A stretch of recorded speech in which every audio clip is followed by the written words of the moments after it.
이루어지지 않는 질서에 대한 얘기를 한번 나눠보고자 합니다. 2절 볼까요? 2절 보면 땅이 혼돈하고 공허하며 이렇게 시작하고 있습니다. 여러분, 태초에 땅이 혼돈하고 공허했대요. 땅과 뭐 이런 것들 이미 하나님이 만들어 놓은 상태겠죠. 그런데 이 모든 것이 아직 진행되지 않은 상황입니다. 그래서 혼돈과 공허가 있습니다. 혼돈이라는 건 뭐예요? 우리가 잘 알고 있듯이 카오스, 굉장히 혼란스럽고 아무것도 정리되지 않은 그런 상황을 이야기합니다. 공허는 무엇이에요? 텅 빈 마음.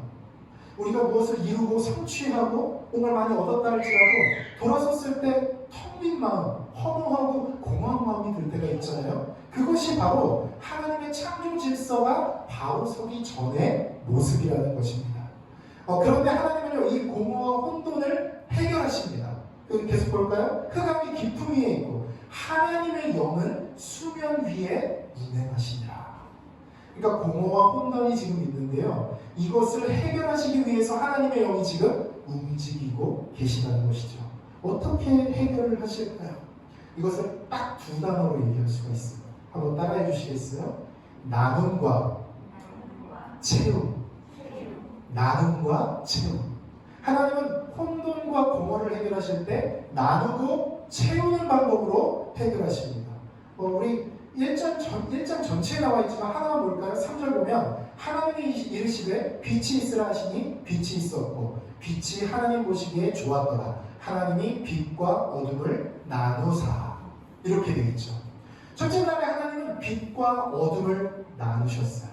그리고 둘째 날에는 하늘 위의 물과 땅의 물을 나누셨어요.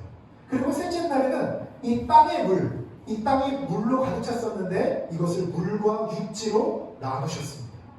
그러니까 하나님은 혼돈한 곳에 가셔서 나누는 것부터 시작하신다는 거예요. 그래서 그 혼돈을 해결해 주신다는 것이죠.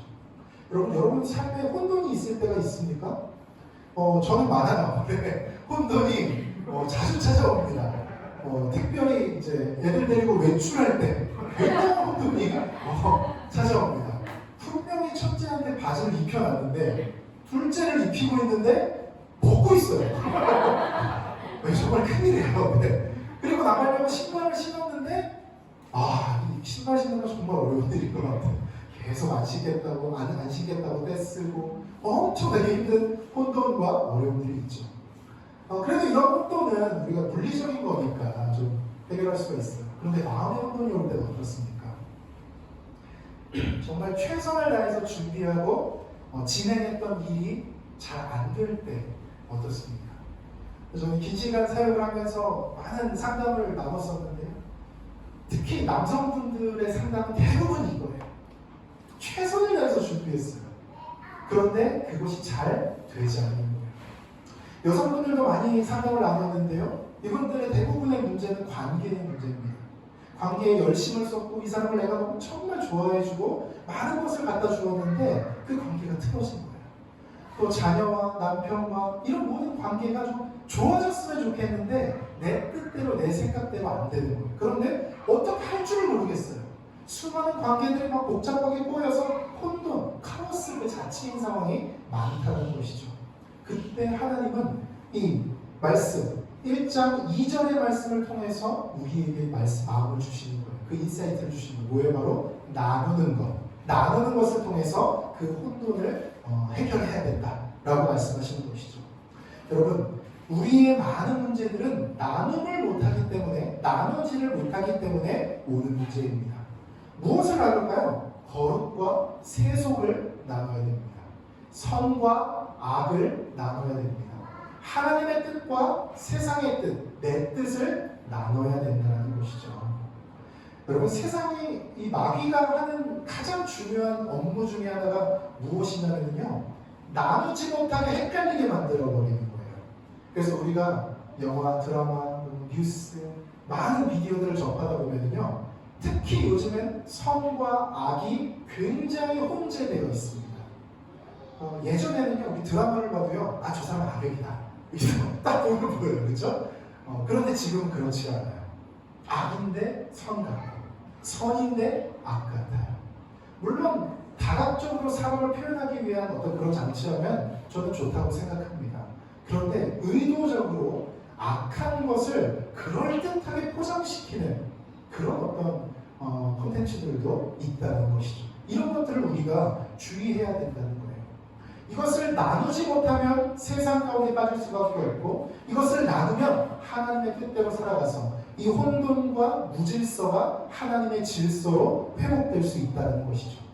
여러분, 하나님의 사람 다윗이라는 사람이 있었습니다. 이 다윗이라는 사람이요, 하나님께 기름 부음을 받은 사람이에요. 그래서 왕이 된 그런 사람입니다. 그런데 현재는 왕이 아니었어요. 현재는 사울이라는 사람이 왕이었습니다. 근데 이 사울이라는 사람이 참 뭐라 그럴까요? 괴팍한 사람이었어요. 처음에 그렇지 않았는데 괴팍했습니다. 그래서 다윗을 죽이고 싶어 했어요. 심지어 자기가 창을 여러 번 던져서 다윗을 죽이려고 한 적도 있습니다. 결국 다윗은 쫓기는 신세가 됐습니다. 다윗은 잘못한 게 하나도 없었어요. 그런데 결국 쫓기는 신세가 되어서 계속 도망을 가게 되고 있었죠. 이미 자신이 왕이 될 것도 알았고, 또 그 사람이 사울이 하나님의 뜻대로 행동하지 않는 것도 알고 있었어요. 그러나 도망을 다니고 있었죠. 그런데 여러분, 이스라엘에는 동굴이 굉장히 많습니다. 지형상 동굴이 많아요. 그때 사울이 다윗을 쫓아와서 다윗이 그 동굴에 들어가서 자기 군인들하고 숨어 있었어요. 그런데 사울이 거기를 지나가다가 용변이 마려웠던 거예요. 근데 그 당시에 뭐 공중 화장실이 있으니까 뭐가 있습니까? 그러니까 그냥 그 어두운 그 동굴에 들어가서 그냥 대충 해결하는 거예요. 왕도 그냥 그러는 거예요. 그래서 이 사울이 또 이제 그걸 혼자 들어가야 되잖아요. 그 일의 특성이 좀 그렇지 않습니까? 네, 그래서 혼자 동굴로 들어갔습니다. 그런데 그 동굴이 마치 다윗과 다윗의 군대가 숨어 있는 동굴이었어요. 엄청난 큰 동굴이었던 것이죠. 그때 다윗의 주변 사람들이 이야기합니다. 사울을 죽이십시오. 사울이 혼자 지금 우리 앞에 있습니다. 사울을 죽이십시오. 이렇게 말해요. 그런데 다윗은 사울을 죽이지 않아요. 그리고 사울의 옷자락만 칼로 뺍니다. 그리고 사울이 밖에 나갔을 때, 그때 밖으로 나가서 내가 당신을 죽이지 않았다고 이야기합니다. 왜 죽이지 않았다고 얘기할까요? 하나님이 기름 부으신 종을 내가 죽일 수 없다는 거예요.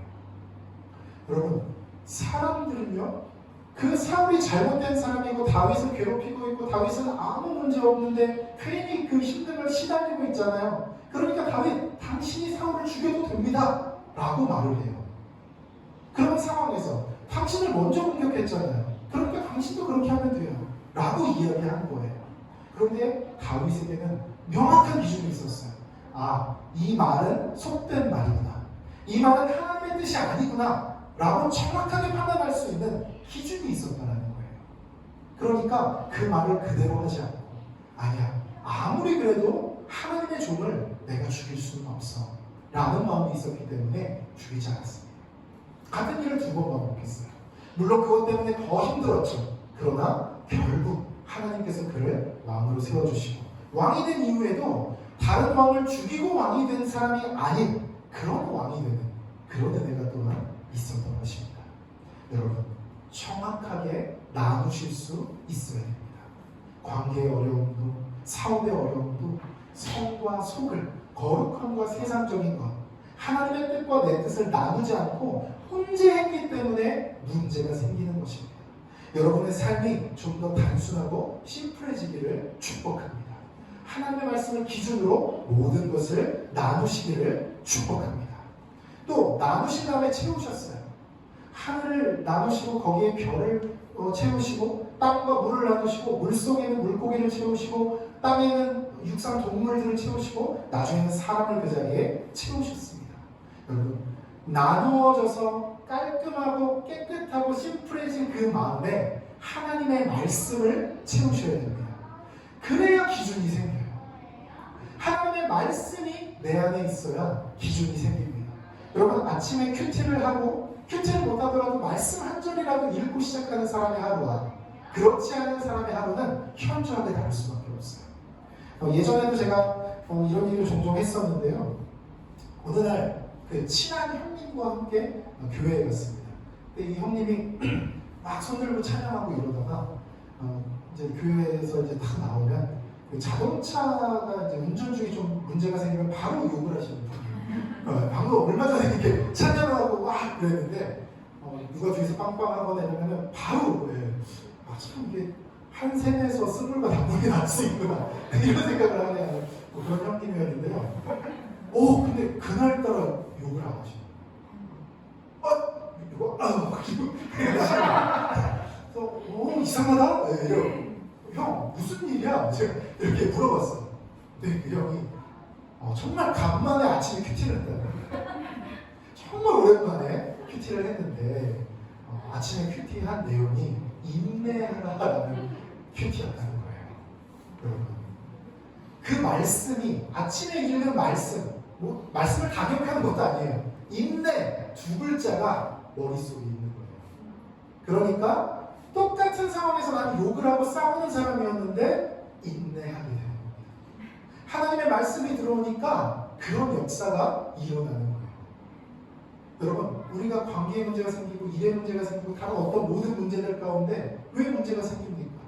혼돈하고 인내하지 못하고 그냥 내 뜻대로 해버리는 것이 그 문제가 되지 않습니까? 또 다윗의 경우처럼 나는 정당한데 내 말이 맞는데 이런 생각을 갖고 있으면 싸움이 되고 다툼이 될 수밖에 없다는 것이죠. 그런데 하나님의 말씀이 내 안에 들어오게 되면 인내하게 됩니다. 사랑하게 되고요. 내가 말하기보다 들어주게 됩니다. 그 사람을 보듬어주게 됩니다. 그렇게 됐을 때 우리의 삶의 문제들이 해결될 수 있다는 것이죠. 공허와 혼돈을 하나님은 나누고 채움으로 해결하셨습니다. 우리의 삶의 공허와 혼돈도 역시 마찬가지예요. 하나님의 말씀을 채워서 그것을 명확한 기준으로 삼고 그 기준을 통해서 우리의 삶의 모든 문제들을 정확하게 나눌 수 있는 여러분들이 되었으면 좋겠습니다.